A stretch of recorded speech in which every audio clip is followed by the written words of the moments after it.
I feel like this needs to be like sponsored by Juicy Juice. Oh my gosh. How amazing would that be? The Juicy Juice variety show. Done. We're producing it. Are you nostalgic, a parent, or perhaps a child at heart? When it comes to children's media, from books to TV shows, and even movies, there's often more than meets the eye. Is it well written? Does it still hold up today? What works and what doesn't? Or maybe you wonder what went on behind the scenes of that work. Together, a trio of adults who are also kids at heart will critique and comment on one piece of children's media each episode. Hello, this is Eric. Hi, I'm PJ. And I'm Rico. You're listening to Beyond the Lens, a family-friendly podcast.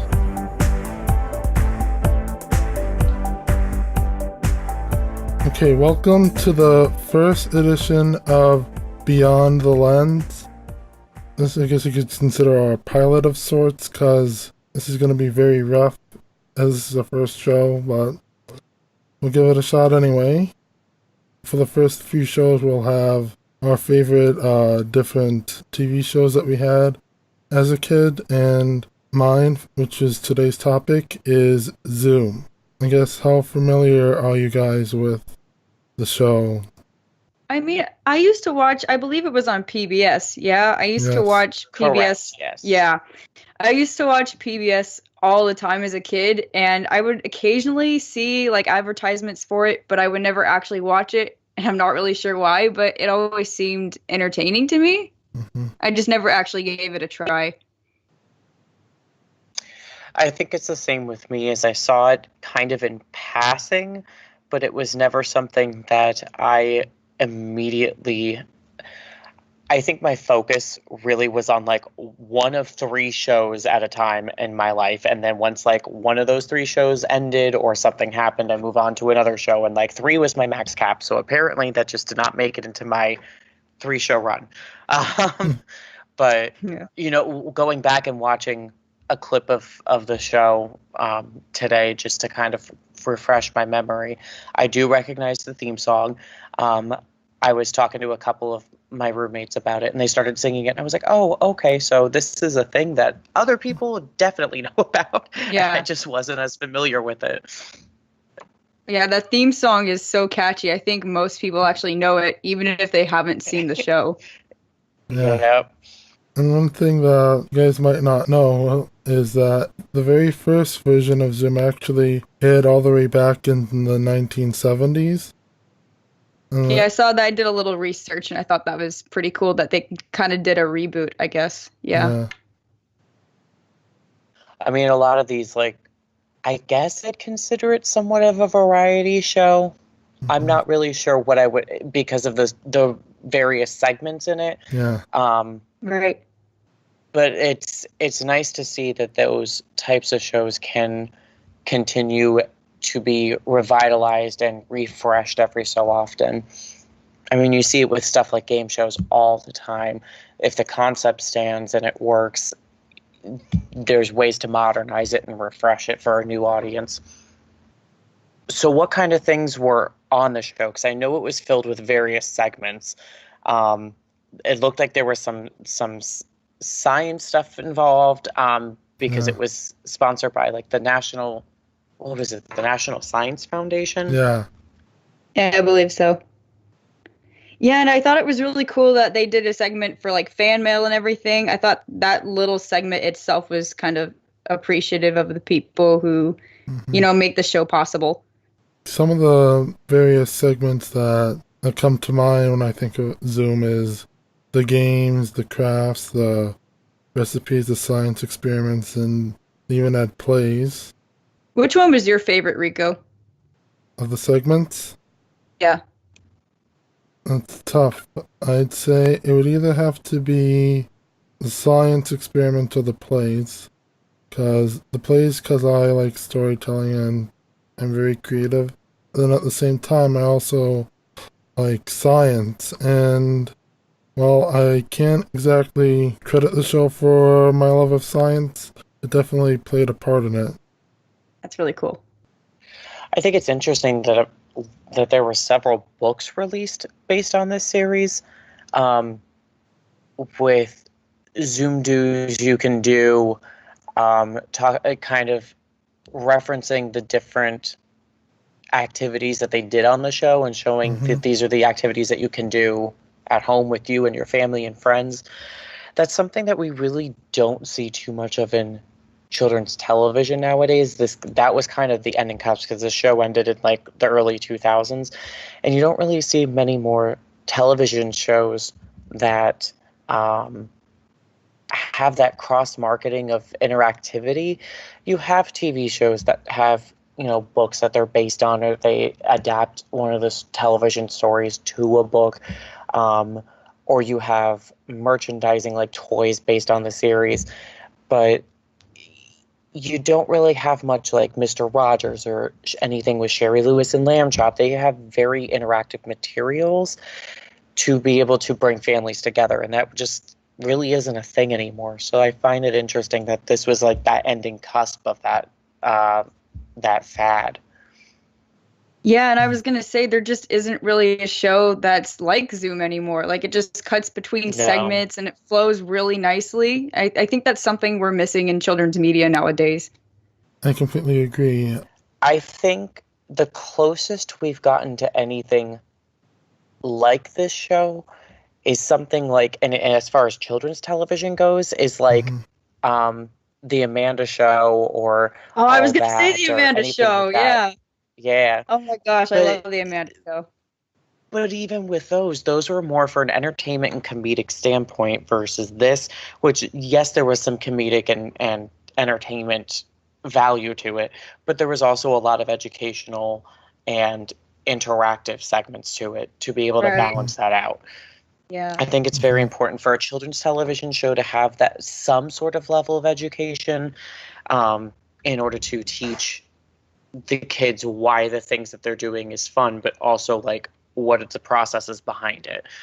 I just got into a discussion recently about theme park entertainment and attractions, and it's kind of the same thing. Was, you look at a theme park like Epcot, which was set up as a very technologically advanced and educational entity. It's kind of lost its identity, and it's shifted completely away from what that is. And you see that a lot with the fads of children's television, just television in general. It goes through all these cycles of different things that, and it circles back. You see it in media in general. We had, we continue to loop through an Alice in Wonderland phase, or a Wizard of Oz phase, or a Peter Pan phase, and we just keep coming back, and all the studios will focus in on that one segmented thing. So I think it'll be interesting to see if we ever do get a show like this to come back to broadcast television, and if not, what is, streaming services like Netflix or Amazon Prime or anything, Hulu, will be able to pick up and play with this idea. Yeah, I just find it kind of funny because, Zoom was essentially a reboot, and people are talking about rebooting it again because there's the same problem of there isn't a show like this anymore. And I'm kind of interested to see if it's actually possible to reboot Zoom, and if it did happen, what would it look like? I mean, the closest thing I would consider sort of a reboot of Zoom sort of happened like right after Zoom was canceled. The same producers of the show went and created another show for PBS. I don't know if you heard of it. Fetch with Ruff Ruffman. Oh, yeah, I've heard of that one. I didn't actually watch it, though. Same. It was another, I've heard of the show, but never actually physically watched it. It was sort of similar to Zoom in that it had, real kids doing these educational activities, and there was a science curriculum in there as well. But, again, some of the things that were missing, because it sort of took a new spin with the animated characters, Ruff Ruffman, and him hosting this reality game show and all this stuff. But what was missing, at least from Zoom, in my opinion, was, one, the idea of a viewer submissions, like how you could with Zoom. You could write to Zoom, you could send in your ideas. And also the interactive element that you were talking about earlier, you see all these kids in Fetch do all these great activities, these great challenges, but there's not really anything like that shows that you can essentially do something, even if it's on a smaller scale, yourself at home with your family and things like that. I think it's also interesting to see, going through some of these clips, how simple a lot of the, well, one, a lot of the activities were, but two, the backgrounds and everything, they have such broad color pops, but you can also tell that it's like on a studio stage. So I find that very interesting because there's not a whole lot to distract people from what's actually happening. Going back to what you were saying about like viewer submissions, I'm honestly surprised that that is not a thing that happens more often in a lot of these shows. And I know that was a huge thing in the 90s, but you see how people act on social media and how they just want their opinion thrown out there, or look at me, let me get my 15 seconds of fame. And so to not have that accessibility in a lot of these television shows anymore, it's very bizarre, especially with how opinionated and, center of attention-y everyone is. Yeah, now that you point that out, I can see that now, and it's sad. Yeah, I mean, if I was to play devil's advocate for a second and be like a studio executive who hears something like that and says, well, all these kids are now on social medias nowadays, like Facebook and Instagram. They're on these sort of platforms already, so why would we want to bring sort of that element back into a children's show when it's the 21st century and people can easily do that themselves without the need of a TV show to do it? Well, I think just saying my segment was chosen for a television series is enough to get people to go crazy and brag about it. And by bragging, I mean share that episode or that clip of that episode on social media and then get people higher viewership for that show. So that's the starting point. And then, if that's going to give you more viewership and merchandise sales or and anything like that, ad space, however, wherever it's going to be, why wouldn't you take that? Social media is a free tool. Implement that into, or because it's been, 10, 12, 15, something odd years since the show ended. So much has happened with social media since then. YouTube was just starting up when the show ended. So there's a whole, Facebook wasn't even around. So there was a lot that's been happening since then. So maybe there's a way to implement a social media aspect on the show, like use your hashtags to send in your, post these things on social media and we'll feature them on the show or something like that. Yeah, that's kind of how I was thinking when I said, oh, I wonder how much the show would change or what would change. There'd definitely be a lot more segments involving social media and just people having different ways of sending things in, like videos, everything from videos to a short clip to pictures. Like, I'm not entirely sure, but yeah. I think with something like this, where a show has so many various segments to it, it would have to kind of shift and refocus on maybe focusing on a specific topic and maybe like 3 or 4 of those segments for each episode, so that we didn't like overload people. But then again, you have social media, which is overloading people and everyone's attention span is shot. So maybe those like 10 segments an episode might work better now. God only knows. Yeah, there you go. I miss a lot of these hands-on activity things. You don't really see any of this anymore. Bill Nye the Science Guy is another one that did a lot of these types of things. Oh, yeah. You don't see any of this anymore. Any of the explanations behind how anything works. No, show. And I like the thing about Zoom, like where they, zipped from segment to segment, or like I saw the first episode entirely, actually, just to get a sense of what Zoom was like. And they zipped from the starting segment and then cut to another segment, then went back to that first segment. And at first I was like, oh, okay. I thought the first segment was done. But then I was like, oh, it kind of makes more sense to take a break because then it leaves you with kind of a cliffhanger as to, oh, how did that segment end? And I thought that was really engaging. Even though there was no explanation, you kind of had an idea of like what was going to happen. Yeah. And that definitely fits the attention span and the format of how things are working now with children's television. So I don't know, maybe not a whole lot would need to change, just modernizations and updates and tweaking. Exactly. And a new cast of kids, because these kids are going to be way too old now. Yeah. I don't even know if you guys know this, but sort of a sad note, I know you had mentioned that you've seen the first episode or whatever. Yes. The Zoomer, Jared, who's in the first season. He unfortunately passed away in 2006 in a drunken driving accident. Oh, wow. Yeah. So that would have made him, what, like, definitely less than 20. Yeah, I think so. Like late teens, early 20s. I'm thinking it was like early 20s. Yeah, still that's such a young age. And yeah, I mean, I have nothing to say other than that's really unfortunate. Because it's like you grow up watching this show and you see someone you kind of like idolize or look up to, and to hear that, you know, they died at such a young age, it kind of breaks your heart. Yeah.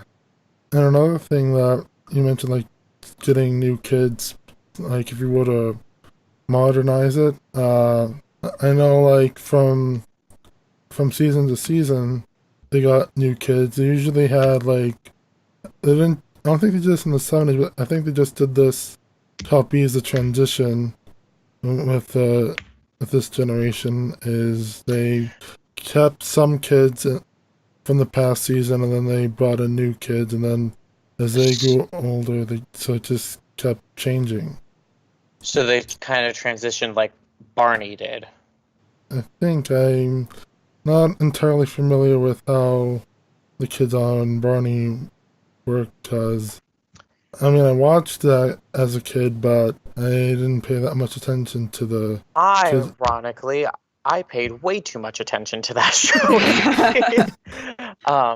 Yeah, what they would do is they started out with a set of kids, some of the older kids that started with the series back in the late 80s, and then as they progressed and got older each season, they kind of started to trickle in like new kids and watched to kind of have them grow up with everyone. So they just continue to transition new kids in and the older ones out and cycle it out, and then they replace everyone, and then the show got terrible. You know, as television does.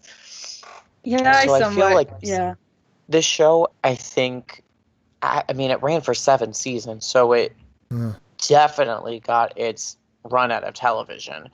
With what do we have in here? 2, 4, 6, 8, 16, 200 episodes. Like, that's crazy for a kids' television show, and especially in that 7 for a years. reboot. Yeah. Because the 72 series that one also had 6. So that one had 6 seasons. This one. It doesn't say how many episodes. Yeah, I have no idea either. Oh, right here, 130 episodes for the first crazy. part of the run. Which, and then being able to reboot that 20 years later and have more than that, that's unbelievable. Yeah. Well, I think it just goes to show that like that format just works and it keeps kids' attention. It keeps them engaged too, and it doesn't have to. Not every single thing has to be on the phone. You know, you have all these different apps and these color by numbers and Bejeweled and all these different games that people and the kids play. While yes, they're helping build your brain and doing all that kind of stuff and moving it forward and giving you like brain teasers, there's so much more that you can do with physical items too. And I think this show did a good job of showing some of these like home crafty things. Yeah, that's something we're missing a lot of. Like, we have kids who stay on their phones all day or play video games all day, watch TV all day, and they're not staying away from the screen. And Zoom showed that, you can do crafts, you can cook, you can do all this other stuff besides stare at a TV screen all day. And I think that's also something we're missing from a lot of children's media nowadays. Mm-hmm. Correct. I'm always impressed when a TV series is strong enough and brave enough to say, yes, we are a TV series and we are telling you, please do not watch TV all the time. I think that's incredible. I mean, it shows how strong and confident they are in their message. And it obviously worked. It ran for 200 episodes. Mm-hmm. Absolutely amazing. Do you know if any of these kids went on to do anything after they were done with this show? Like, did any of them become famous actors or anything? I don't think so. I mean, the closest I could think of is that Caroline, who just so happened to be the Zoom that was also on the most seasons of any of the kids. She went on to be the host of a science YouTube channel. Oh, that's cool. Yeah. Well, that also makes sense from what she did with Zoom. True. I know Emily from the last season, she sort of was an actor as well in different commercials and stuff. But nowadays, I think she's sort of, well, she does have a social media presence. It's sort of toned down a little bit since like she first emerged, I guess. And the only other one that I can think of, at least as it relates to showbiz, I could be wrong on this, but I've heard that Kenny, who is from the second and third season, he went on to do like some director and other behind the scenes sort of stuff on movies. Yeah, that's still really cool though. I think it makes sense that only a couple of them went on to do entertainment type roles, and the others kind of, I mean, that's a very common thing in children's television with children actors, is they'll reach a certain point, they'll either do that one project or they'll do a couple of small projects, and then they'll say, okay, I'm done, I'm going to live a normal life now, and then that's it. So the fact that we haven't heard where most of these people are, that also doesn't surprise me, and it makes sense. Most of these people look like this was their only entertainment role that they've ever had. Mm-hmm. So they did their fun thing as a kid, and they said, okay, I'm going to be an adult now, bye. I completely agree and see that with like many other kids, but another person I just thought of, Taylor from the last season. And I know she has a social media presence now, but like then immediately after the 7th season, she was on the first season of Batch, which we talked about earlier. So the reboot of the show was developed in Boston. I'm trying to see if the original show doesn't say country of origin. Oh no, there it is. Production locations, Boston. Okay, so this is definitely something that. Sorry, internet. This is something that was specifically developed in Boston. It was a specific region that this show was developed in, and continues in, I guess. So I guess if they were going to do a reboot, I mean, I guess it doesn't really matter, but I feel like Boston would be the one place to do it. Yeah. But is Boston a big filming location anymore? Do they do a lot of filming stuff there? I mean, WGBH is the PBS station in Boston that produced Zoom, but they also produce a lot of programming for children and adults, usually for public television. Because Kate Taylor, her pet project was that reboot of Zoom in 1999. She worked on Arthur, like, in the early days, and then I think she left after 2000 to focus more heavily on Zoom. And that would make sense if it was within that area that they were producing the same thing in. Mm-hmm. There is a lot more physical activity in this show, and kids today are way more lazy, I don't know if that's going to be something that appeals to today's children's audience, which is real sad to say. Yeah. I can't believe I'm saying this, but like as a kid, I loved watching other people like get up and dance and have fun on TV. Like I even remember like scrolling through the channels and seeing like Sit and Be Fit, and I'd be like, oh, I want to try that one day. And I ended up doing it one day, and I was like, oh my gosh, this is so much fun. And I would just get like, it didn't matter how people were dancing or how they were having fun. I just wanted to get up and dance. And that's something that I also don't see a lot of today. You're right. There's a lot of segments on television series growing up that had, like you said, people dancing or people saying, even if it was just a hokey pokey, it's like, oh, I know the song, I got to do it with you. So I always jumped up and danced along to those segments on television as well.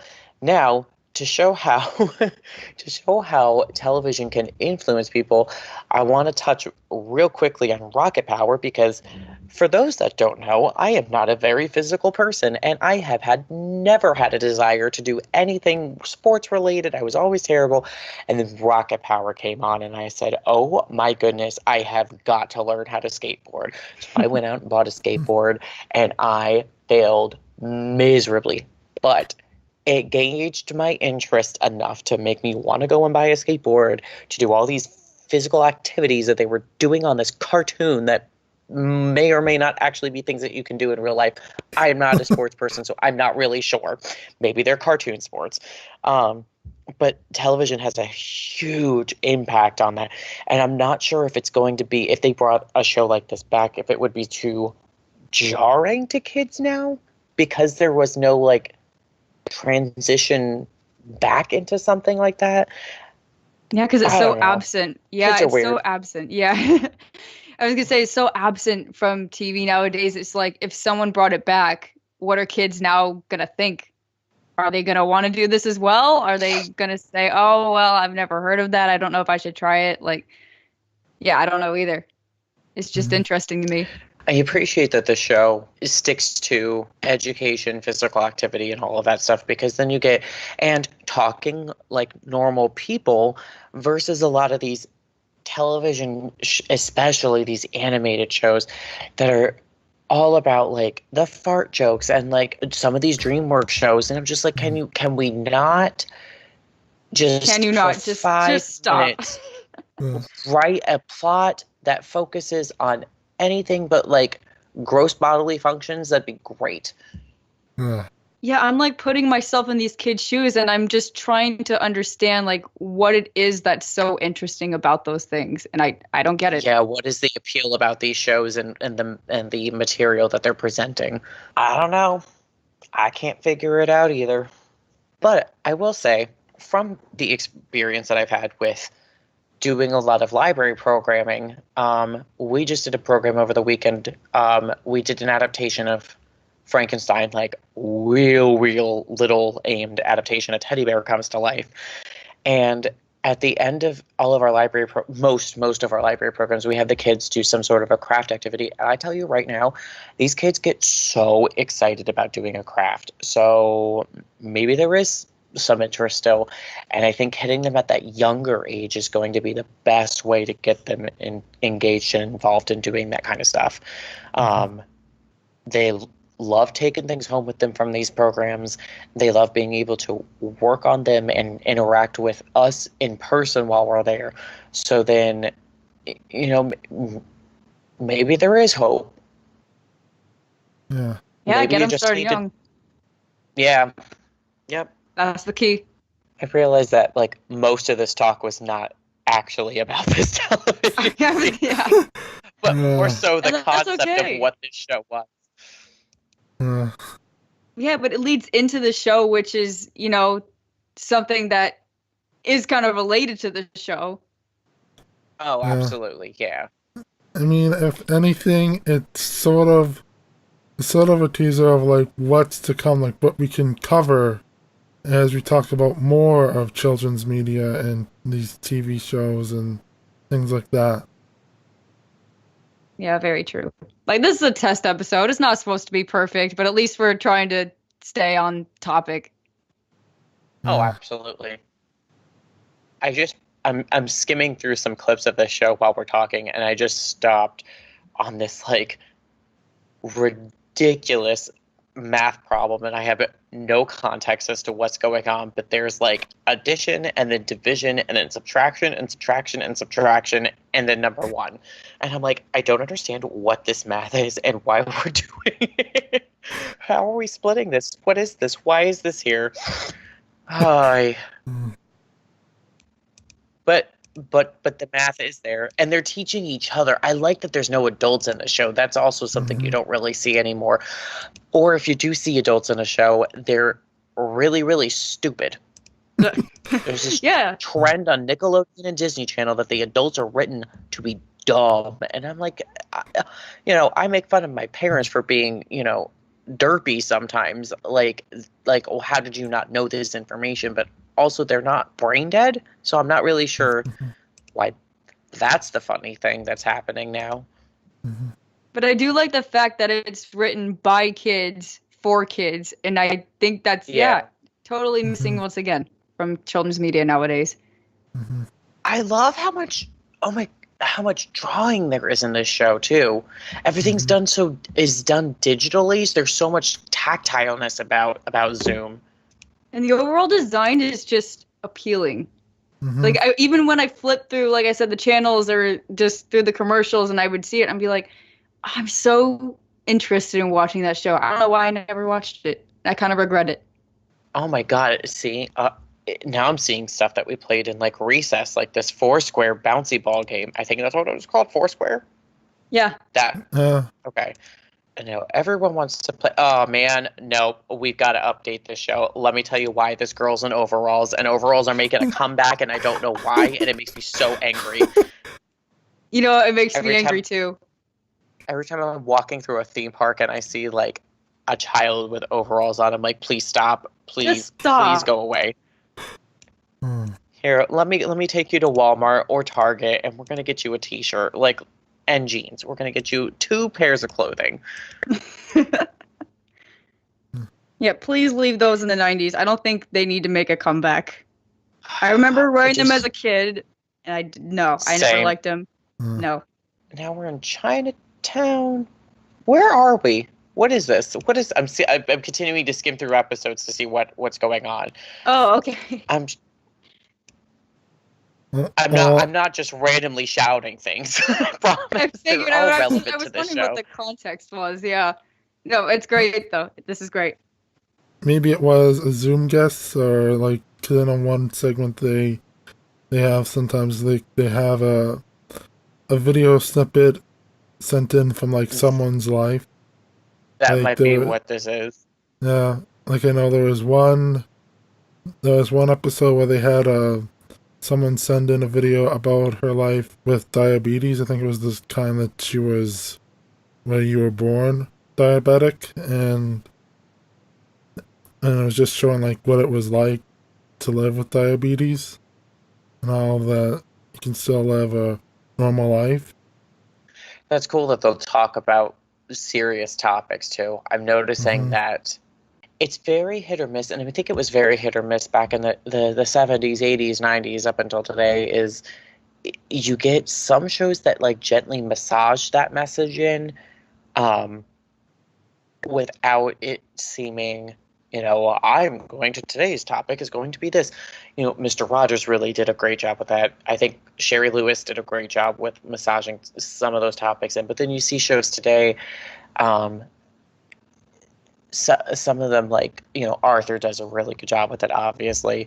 Girl Meets World was the one that really took me by surprise, because they, especially with autism, they really took what was great about the original series and then brought it to a new generation and then said, okay, but what are the topics of focus that are popular today, or some of the issues that are happening today, or some of the challenges that people have. And autism has grown significantly over the last 20 years in awareness, so that's something that they needed to address in the series, and I thought that was really cool that they were able to address that. Whereas I think in the late 90s, diabetes was something that was really becoming popular and awareness. I don't know if popular is the right word for diabetes. It was increasing awareness. Yeah, aware in the public eye. Yeah. Yeah, it's kind of like how on Sesame Street, I'm not sure if you guys have known this, but they introduced that autistic character, that autistic puppet. I think her name's Julia. Yeah, it's just to see that, Julia, like, when I first saw her, I mean, I honestly cried because that was something I was missing as a kid. When I was a kid, I didn't I couldn't look up to anyone because there wasn't, we didn't know like how autism worked or how it affected people, and we still don't really know. But to see that kind of representation now, it's definitely making progress. It made me smile. And I think that's something good about shows that represent different things like diabetes or autism or any other like mental disorder or stuff like that. To see it being represented now and making progress is something that I always love seeing. Well, the representation is important for a variety of reasons. One, we need to be inclusive of anyone, no matter what their circumstances are. But then there's also, with Julia, what's great is it's teaching children and adults, autism has this wide spectrum, obviously, and everyone's autism is slightly different. But it's teaching these children and adults that may not understand what's going on, kind of what's going on, and then being able to gauge the situation based on how a person is acting or speaking and go, okay, so this is not this person being mean, or this person's not ignoring me, or this person's, not angry or upset with me. Like, this is part of their person. And it kind of, especially with how they introduced her to Big Bird, I think that was a huge step forward in educating people about how autism affects people and how to interact with somebody that has autism, especially with how wide the spectrum is, because you really don't know what's going to happen. Yeah, like when I saw Julia, I just saw myself because I was almost exactly like her as a kid. And it's just, of course it affects everyone differently. And yeah, it's just, I can't put it into words, but, you mark progress too. And to see like yourself in another person and relate to that, that's what really hit me. And as a kid, I just wish that I saw that. Yeah. But it's just to have a relatable character, even though it affects all of us differently, to have a character like that, and to have it so relatable is what actually blew my mind a little bit, because it's such a complicated disorder, but it was represented in almost nearly perfect way. I mean, you can't really represent it in a perfect way because, of course, it's a spectrum, but to see that, it was awesome. Yeah. Mm-hmm. Well, to sort of bring it back to the subject at hand with Zoom. Sorry, getting off track again. It's fine. I guess one segment of sorts that I don't know if you've seen. I don't think it was in any of the episodes I had previously linked to go over, but there was a secret language that was spoken frequently on Zoom called Ubby. Oh, I did actually look into that a little bit. Yeah, and with Ubby, the way you speak it is you put an ub before every vowel sound. And I guess I ended up teaching myself at a very young age how to speak Ubby, and now like I can speak Ubby without like really any thought as to where the ub goes. For instance, Thibisibis Ribikabo, Eberepic, Eben Pibijebe, Eben Thibis Papat Kabastibis, Bibiyaban Dabalabans. And I just said this is Rico, Eric, and PJ, and this podcast is Beyond the Lens. That is amazing. Like, I kept hearing it over and over again. Like, when I watched the video, I'm like, I can't figure it out. That's really cool. Yeah. I am untalented in that retrospect. Same. I have zero talents when it comes to stuff like that. So I am more power to you, Rico, for being able to pull that off. Yeah. Hats off to you. I mean, I could put a hat on and take it off, but nobody would notice. So, oh, there are a lot more like video segments in this show than I realized, because I'm like, all of a sudden now we're at a circus. I think that's great though, because then it shows. I like that there's like travel. Oh, now we're cooking. What are we cooking? I can't see because the PBS logo is on top of it. I think we're making cupcakes. We were making cupcakes, and then all of a sudden we're off the circus. I don't know what's going on. Yeah, the variety of segments that they did was great. There was like, I think they had a different one per season or something like that. I looked at the little list and I'm like, huh, that's really interesting. Because it's like, what if somebody really liked a segment but it didn't show up next season? You're like, ah. Yeah, I don't know. I saw this one segment. I don't remember what it was. But it was on one season. I'm like, oh, I wonder why they didn't do it for more. Like, was it not popular? Did it not fit with the show? I was always wondering about that. Like, what segment do you notice was missing? Book reviews, I guess they only ran from seasons 3 to 5, and I was wondering, oh, why did it only last 2 seasons, or why did they bring it in like midway through the entire series? Because I thought that was an interesting segment. Yeah, I think part of the reason why is they wanted to make room for like different kinds of segments, and so like they can only have so much. And another thing is, starting with season 4, they downsized the number of shows to produce each season from 40 to 20. And so, obviously, there's only so much you can put into a season. Got it. You guys, I just found this kid on a dirt bike. And it says Davy from St. Cloud, Florida, and I have never seen a more Florida thing than a kid dirt biking. Oh my god. I want to know if this guy still lives here and if he's related to anybody that I know. I must find out. If I do find him, we're going to feature him on can you explain? This has nothing to do with this TV show other than you send in a video, but I need to know if you're still doing this, like, jumping over dirt with a bike. Yes.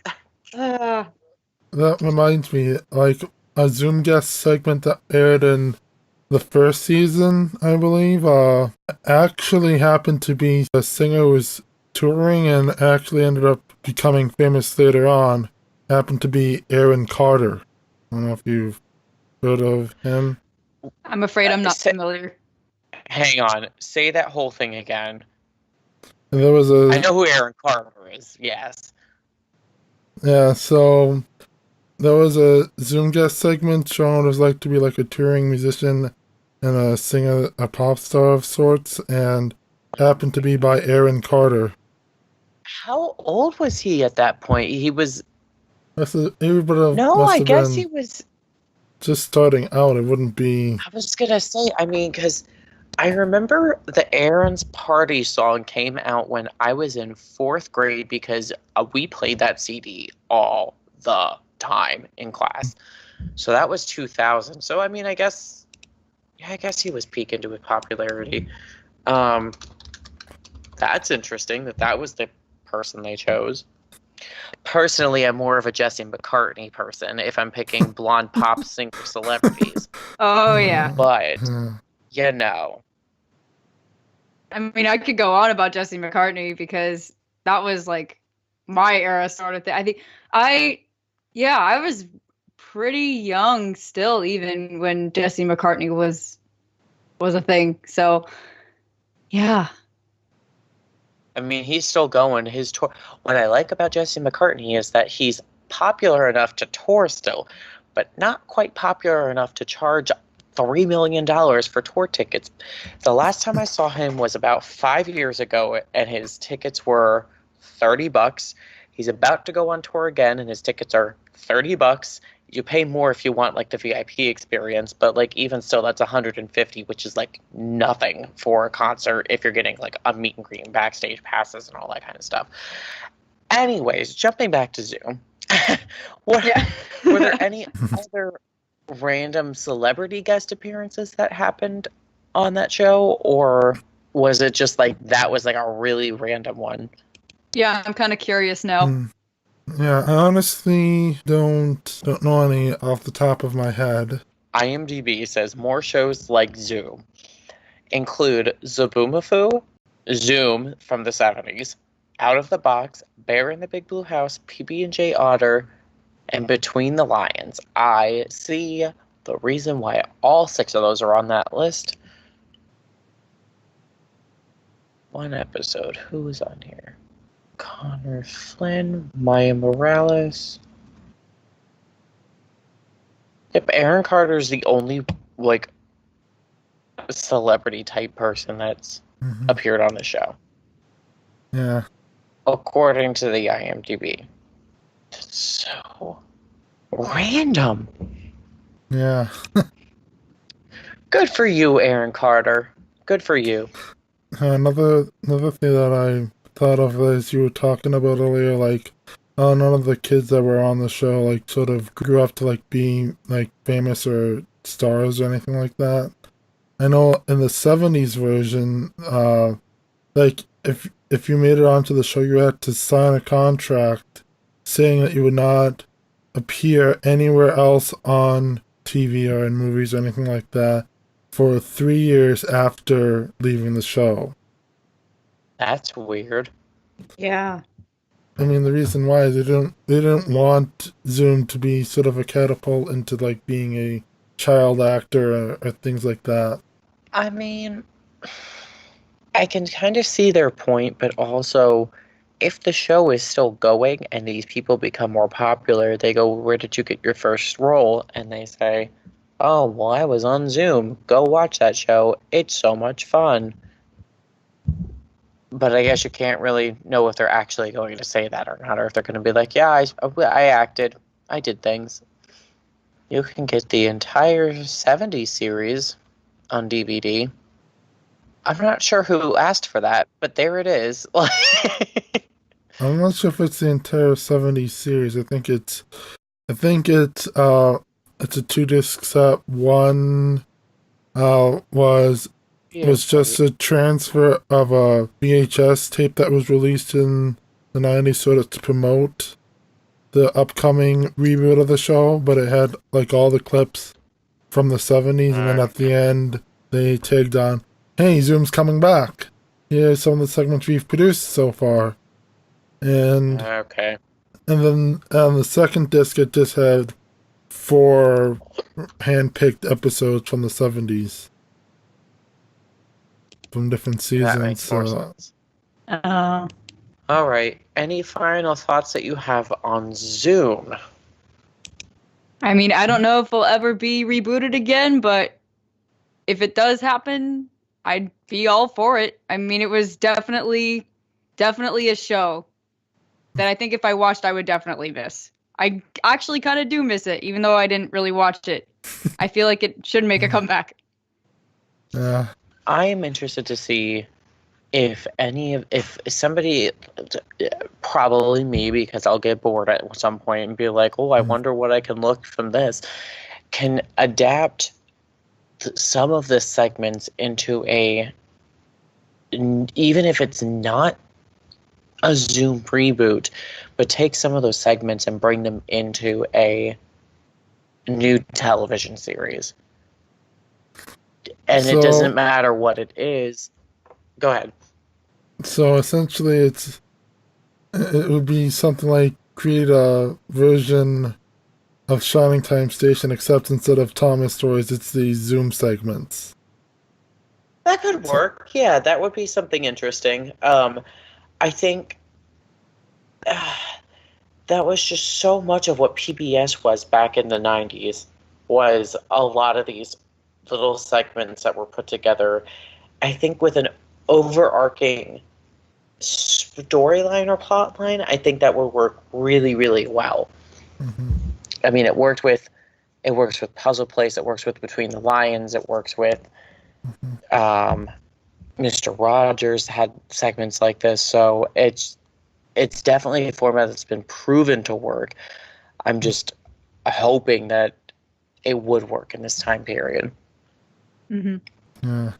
Yes, I would all be for a reboot of Zoom 2. I would also be interested even if it was just a handful of episodes like the 70s, if they had something similar out on DVD of the 1999 version, even if it would just be a way to like say, hey, maybe we could see if there's interest in bringing it back. Yeah, I'm always interested to see what studios and executives think about these types of things. And I'd love to see almost like a test audience view the show now and see what they do react well to without updating it, and then see, okay, they reacted well to this, what can we do with this specific thing? I like that idea. Yeah. But I'm not a studio executive, so nobody will listen to me. I just like to throw things out into the world and hope that somebody listens. Well, I think it's a great idea. I actually think that they should do that, even if it's just experimental. Yeah. This has been a very interesting discussion. I think from my perspective, it was interesting to learn more about a show that I only vaguely knew of as a kid. So this was something more eye-opening, and I'm more interested in learning more about this show now that we've discussed everything about it. Yeah, I completely agree. I can't believe I never watched this show, and I used to see it all the time. And again, I regret it because it seemed like an amazing program. Yeah. Yeah, so I think that just about wraps up this episode. So, till next time, this has been A Journey Beyond the Lens. Thank you for listening to Beyond the Lens. The intro music is Work. That's W-E-R-Q by Kevin MacLeod. It is available under a Creative Commons Attribution License and can be downloaded for free at incompetech.com. Beyond the Lens is a Recore Entertainment production.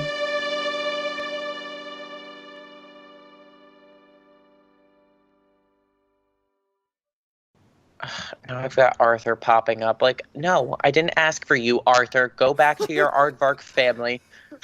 It's not what I'm asking for right now.